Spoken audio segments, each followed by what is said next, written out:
Sometime around 20 to 35 CE, a man named Jesus of Nazareth began a ministry in the Roman province of Judea.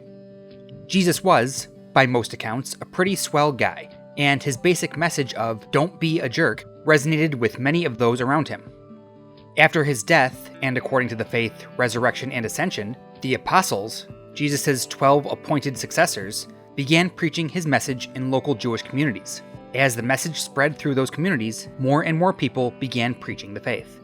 Soon, followers began preaching to those outside Jewish communities. Gentiles, or non-Jews, were starting to be converted to the faith. This created a big question. Should Gentiles be required to follow Jewish law in order to join this new faith?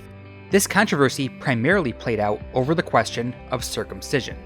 As you can imagine, adult men saw circumcision as a pretty big barrier to entry for the blossoming Christian religion.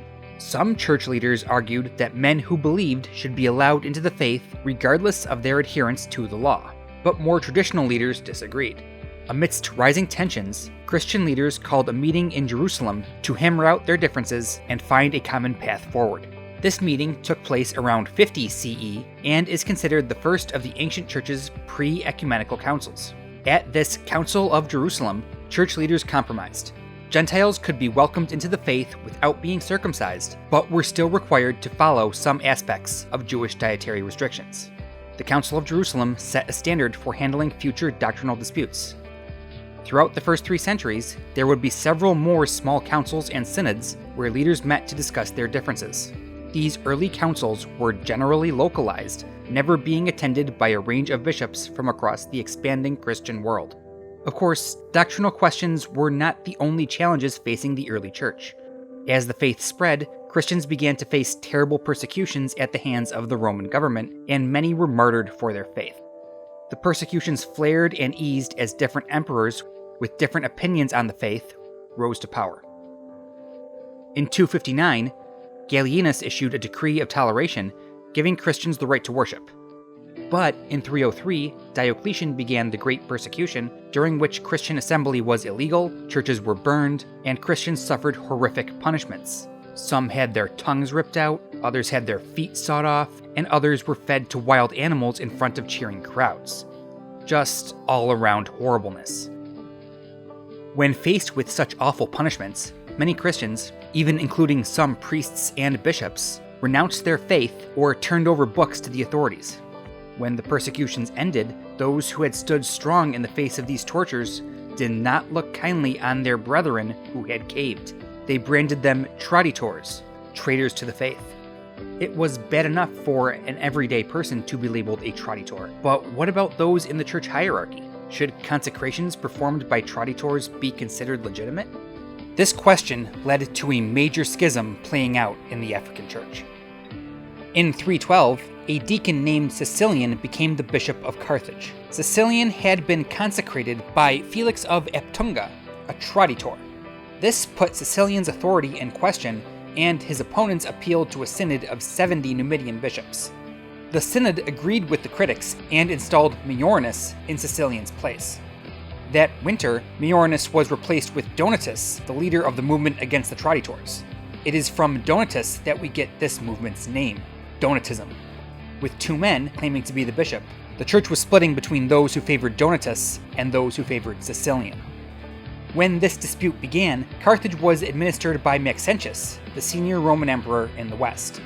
But in October of 312, Maxentius was deposed by the Western junior emperor, Constantine. Constantine was sympathetic to the Christians when he came to power, and he allowed freedom of worship within his territories. After taking control of the entire Western Empire, he met with Licinius, his counterpart in the east, at Milan in February 313. There, the 2 emperors agreed to religious toleration, and it's often cited that the Edict of Milan granted Christianity toleration throughout the empire. However, Christians in the West already had this freedom. At Milan, Licinius agreed to extend these rights to those in his half of the empire. Also, it doesn't seem like there was a formal edict issued of Milan from the 2 men. A document often cited as the edict was actually a letter written later by Licinius to his eastern governors, informing them of the agreement reached by the 2 men. It was not an edict, and while it was issued in the name of both men, it was composed solely by Licinius. But the point still remains: after Milan, Christianity would be tolerated across the empire. But meanwhile, the Donatist controversy was still raging on in North Africa. Constantine probably did not fully grasp the depths of this dispute at first, and his most recent updates on the matter had probably come from allies of Sicilian. So he inadvertently made the situation worse when he sent orders to the African proconsul concerning what he called the church presided over by Sicilian. The Donatists felt like they were being excluded and began making their appeals directly to Constantine. The emperor began to sense that the schism was spinning out of control, and, looking for peace, he agreed to let the Bishop of Rome and other bishops from Gaul mediate. But when the Roman Council ruled against the Donatists, they appealed back to the emperor on procedural grounds. Constantine would need to involve himself directly. A council was called at ARLES in 313, with a wide range of bishops in attendance and with Constantine himself present. This council again ruled against the Donatists, and Donatus himself was excommunicated. This council also discussed other issues, mainly standardizing the date for Easter. The Donatists still did not fully accept the ruling, though. They again appealed to Constantine, and the emperor upheld the council's decision. This would not be the last time that Constantine intervened in church matters. He was about to see a dispute that had far greater reach across the empire. In the early 4th century, a priest named Arius began preaching a controversial interpretation of Jesus' relationship to God. Arius believed, essentially, that God the Father was eternal, and that Jesus, the Son of God, was begotten from God the Father, not eternal with God the Father, and subservient to God the Father. Jesus was a creation of God the Father. This was counter to the Trinitarian position that the Son of God was begotten with God the Father, co-eternal with God the Father, and one being with God the Father. These might seem like insignificant differences to you, and if they do, you have a very prominent ally, Constantine himself. The emperor said that these questions were trivial and altogether unessential, rather characteristic of childish ignorance than consistent with the wisdom of priests and men of sense. But to theologians, this was an extremely important dispute about the very nature of Jesus Christ. This discussion was not a parsing of words. It struck at the very heart of the faith. It had implications on the interpretation of Scripture and the meaning of Jesus' life and his sacrifice. I'm not a theologian, and I would not be able to give an explanation that does this dispute the justice it deserves, but I can't stress enough that it was important. It's not something trivial. Arius challenged the Bishop of Alexandria, appropriately named Alexander, on this matter, and was promptly excommunicated. But the Arian school had a large following, not just in Alexandria, but across the Roman Empire. And because this controversy was a question of the very nature of the Son of God, it wasn't something that either faction was willing to just let slide. Unlike many other questions, this threatened to split the entire church. Like the Donatist controversy, this Arian controversy began in a region of the empire not yet administered by Constantine. Alexandria was in the east, Licinius' territory. In 324, Constantine defeated Licinius and took full control of the entire Roman Empire. The controversy and the unity of the empire was now in his hands. Constantine, as mentioned before, originally thought that the dispute was over semantics and wondered why the two sides couldn't come to a Christian consensus. He attempted to mediate by sending Osius of Cordoba to Alexandria to iron out the differences between the two sides. When Osius could not resolve the dispute, Constantine decided that this needed to be solved the same way that the Donatist controversy was solved, with a council. Some 1,800 bishops from across the Roman world were invited to meet at Nicaea, making this the first ecumenical, meaning universal, church council. Somewhere between 250 and 318 bishops took up the offer, but one was notably missing: Sylvester I, the Bishop of Rome. He instead sent legates to represent him at the council. The bishops and priests that did attend met at the imperial summer residence in Nicaea from May 20th through July 25th, 325. The proceedings opened with a grand ceremony. The bishops entered first, then Constantine's family. When Constantine entered, he was not accompanied by his imperial guard, as would typically be the case, and he did not sit on an imperial throne. He asked the attending bishops for permission to take a seat and then sat on a stool. The opening remarks were delivered by Eusebius of Nicaea, who welcomed the bishops to the council. Constantine spoke next. He asked the bishops to peacefully discuss their disagreements and to come to some conclusion. He then turned the floor over to the bishops, and the debates began. The debates were often heated, and passions ran high on both sides. Arius defended his position, and Athanasius, a deacon and future bishop of Alexandria, made a name for himself with his work opposing Arius.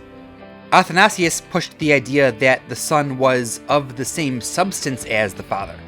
The Greek word for this, homoousios, was acceptable to the anti-Arian faction, but Arius himself and his allies could not accept it. The debates continued with the concept of homoousios up in the air. Eusebius of Caesarea, an ally of Arius, had his turn to address the council. He took the floor with a statement describing his beliefs. When Eusebius had finished reading, Constantine arose from his chair. The emperor stated that he essentially shared all of Eusebius's beliefs, and he would be 100% on board with what Eusebius had said if the bishop were willing to make one addition: a statement that the Son of God was of the same substance as God the Father. Eusebius wasn't behind homoousios, but he could accept it pragmatically in the hopes that he could work with the idea in the long term or find something more representative of his beliefs. The debates continued, but in the end, the deciding factor wasn't which side made the better scriptural argument or who was able to articulate his stance in the most persuasive manner.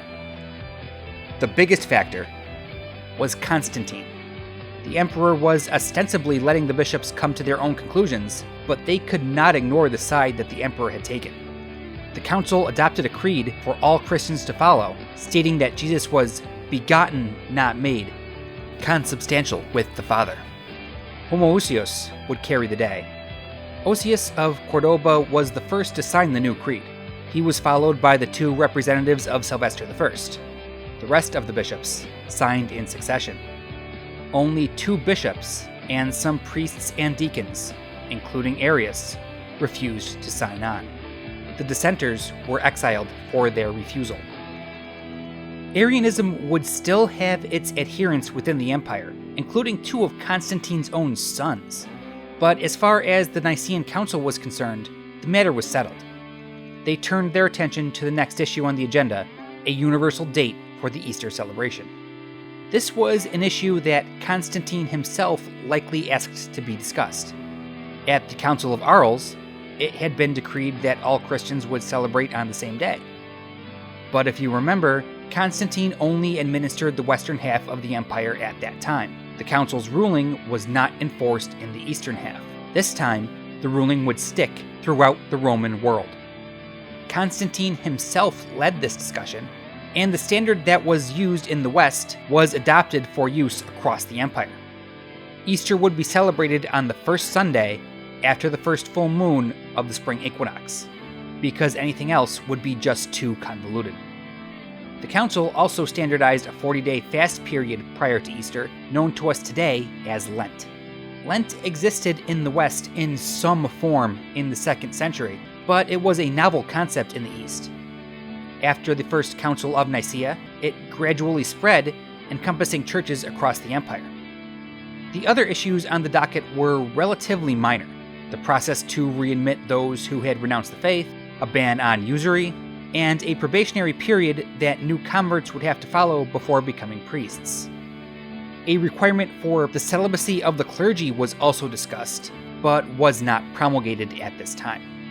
When the council concluded, Constantine treated the bishops to a banquet, celebrating their agreements, their freedom from persecution, and the unity of the empire with its new religion.